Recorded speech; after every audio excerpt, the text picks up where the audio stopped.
എൻസൈക്ലോവിങ്സിൻ്റെ പുതിയൊരു വീഡിയോയിലേക്ക് നിങ്ങൾക്ക് ഏവർക്കും സ്വാഗതം. ഈ വീഡിയോയിലൂടെ നിങ്ങളുമായി ഷെയർ ചെയ്യുന്നത് സംസ്ഥാനത്തെ ബസ് സമരവുമായി ബന്ധപ്പെടുത്തിയുള്ള വിശദാംശങ്ങളാണ് ഉൾപ്പെടുത്തിയിട്ടുള്ളത്. നമ്മുടെ വീഡിയോസ് ആദ്യമായി കാണുന്ന സുഹൃത്തുക്കളാണെങ്കിൽ ആദ്യമേ തന്നെ ചാനൽ ഒന്ന് സബ്സ്ക്രൈബ് ചെയ്യുക. അപ്പോൾ നമുക്ക് വിശദാംശങ്ങളിലേക്ക് കടക്കാം. സംസ്ഥാനത്ത് സ്വകാര്യ ബസ്സുകൾ അനിശ്ചിതകാല ബസ് സമരത്തിലേക്ക് നീങ്ങുകയാണ്. ദീർഘദൂര ലിമിറ്റഡ് സ്റ്റോപ്പ് ബസ്സുകളുടെ പെർമിറ്റുകൾ യഥാസമയം പുതുക്കി നൽകണമെന്നും വിദ്യാർത്ഥികളുടെ ടിക്കറ്റ് നിരക്ക് വർദ്ധിപ്പിക്കണമെന്നും ആവശ്യപ്പെട്ടാണ് അനിശ്ചിതകാല സമരം നടത്തുന്നതെന്ന് ബസ് ഓപ്പറേറ്റേഴ്സ് ഫെഡറേഷൻ ഭാരവാഹികൾ വാർത്താ സമ്മേളനത്തിൽ അറിയിച്ചു. നിസ്സാര കാരണങ്ങളാൽ പറഞ്ഞ് ഭീമമായിട്ടുള്ള തുക പിഴ ചുമത്തുന്ന ഗതാഗത വകുപ്പിന്റെയും പോലീസിന്റെയും നടപടി അവസാനിപ്പിക്കണമെന്നും ബസ് ഉടമകൾ ആവശ്യപ്പെടുന്നു.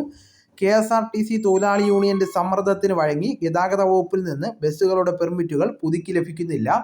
14 വർഷങ്ങൾക്ക് മുമ്പ് നിശ്ചയിച്ച ടിക്കറ്റ് നിരക്കാണ് വിദ്യാർത്ഥികളിൽ നിന്ന് ഇപ്പോഴും ഈടാക്കുന്നത്. അതിനാൽ തന്നെ വിദ്യാർത്ഥികളുടെ മിനിമം നിരക്ക് 5 രൂപയാക്കുകയും വേണം. സർക്കാരിന്റെ ഭാഗത്ത് നിന്ന് പൊതുഗതാഗതത്തെ തകർക്കുന്ന നടപടികളാണ് ഉണ്ടായിക്കൊണ്ടിരിക്കുന്നതെന്ന് വ്യക്തമാക്കിയിട്ടുണ്ട്. അതിനാൽ തന്നെ സർവീസ് നിർത്തിവെച്ചുകൊണ്ടുള്ള സമരത്തിന് ഫെഡറേഷൻ നിർബന്ധിതരായിരിക്കുകയാണ്.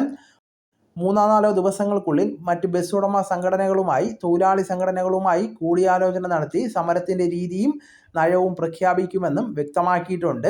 അപ്പോൾ ഈ വിവരങ്ങൾ നിങ്ങളുടെ സുഹൃത്തുക്കളിലേക്കും മറ്റു ഗ്രൂപ്പുകളിലേക്കും ഷെയർ ചെയ്യുക.